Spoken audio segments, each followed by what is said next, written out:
faisant état des actes choquants survenus au domicile privé de notre grand Tchifi, le président Henri Konan Bédié.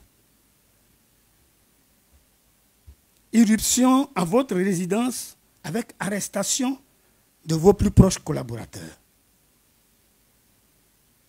Blocus autour de votre résidence avec interdiction d'entrée et de sortie.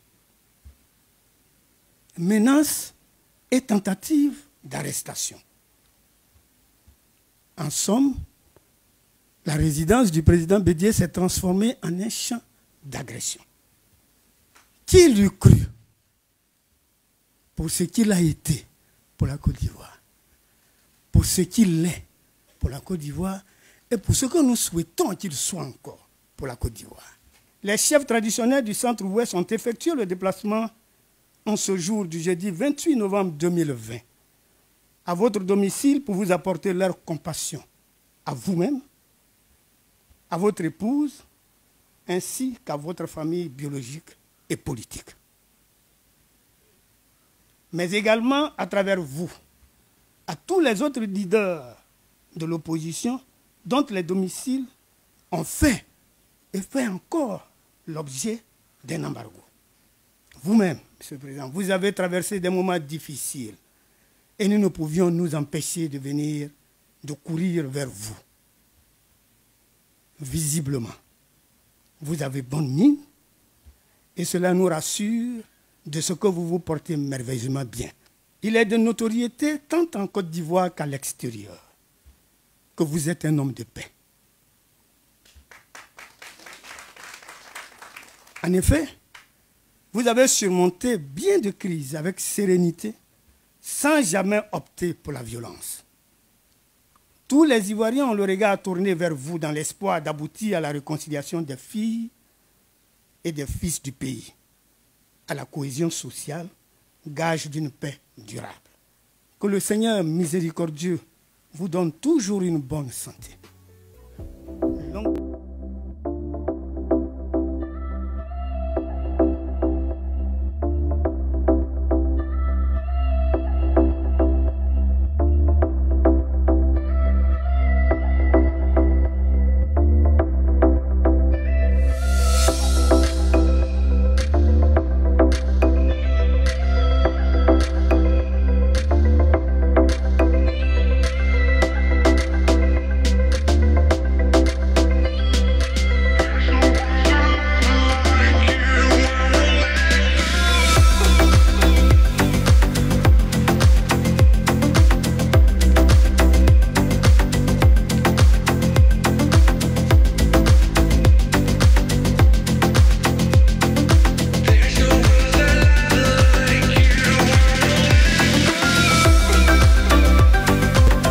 Ce qui s'est passé ici, vous en avez reçu les diverses péripéties. Vous venez d'ailleurs de retracer quelques-unes. Le blocus, je dirais même la tentative d'assassinat, puisqu'ils ont jeté des bombes dans ma maison ici. Ils ont forcé les portes chez moi pour rechercher, disent-ils, je ne sais quoi. Tout cela, nous avons vécu, mais avec le sang-froid et la sérénité. Parce que nous savons que le combat que nous menons est une cause noble et juste.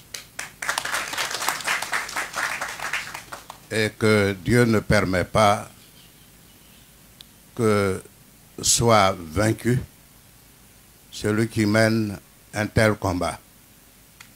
Et je menais ce combat au nom de toute l'opposition réunie dans une plateforme des partis politiques et des leaders responsables de ces partis. il s'en est suivi une rafle monstre à l'endroit de tous mes collaborateurs, ceux qui étaient réunis ici, alors même qu'ils venaient pour la discussion et pour accentuer les démarches pour ouvrir le dialogue dont vous parlez. Les jeunes qui se battaient à nos côtés pour que tout cela se réalise, le dialogue, la justice, la paix en Côte d'Ivoire. Et cela fait déjà plusieurs semaines que mes proches collaborateurs et ces jeunes sont détenus, certains à des endroits que nous connaissons et d'autres à des endroits que nous ne connaissons pas. Ils sont détenus, ils ont été emportés pour une destination inconnue. Mais nous ne baissons pas les bras et nous exigeons toujours que toutes ces personnes soient rendues à la liberté, à la paix et à la tranquillité. Et ce combat porte déjà quelques fruits, puisque certains sont déjà libérés, d'autres ont été libérés mais placés sous contrôle judiciaire, et beaucoup d'autres sont encore détenus comme je vous l'ai dit. Je voudrais vous rassurer que personne ne sera laissé plus longtemps encore en prison, car cette main tendue que j'ai acceptée en allant discuter avec lui, en fait, c'est pour l'aider. C'est pour l'aider. Toutes ces situations, ces arrestations, et même les morts, les personnes qu'on a décapitées à Bonois, à Daoukro, d'autres qu'on a éventrées, tout cela a fait le tour du monde. Et cela provoque beaucoup de pression sur lui. Et en acceptant d'aller au dialogue, c'est pour l'aider à s'en sortir. Parce que nous sommes, parce que au PDCI comme à l'opposition, ce que nous voulons, c'est réellement la paix, la fraternité entre Ivoiriens. On ne doit pas considérer un adversaire politique comme un ennemi, mais comme un frère du même pays. Et cela ne se comprendrait pas que toute cette situation perdure. Je vous demande, arrivé au village, de porter la bonne nouvelle, d'abord que tous ceux qui n'ont pas été arrêtés et qui sont avec moi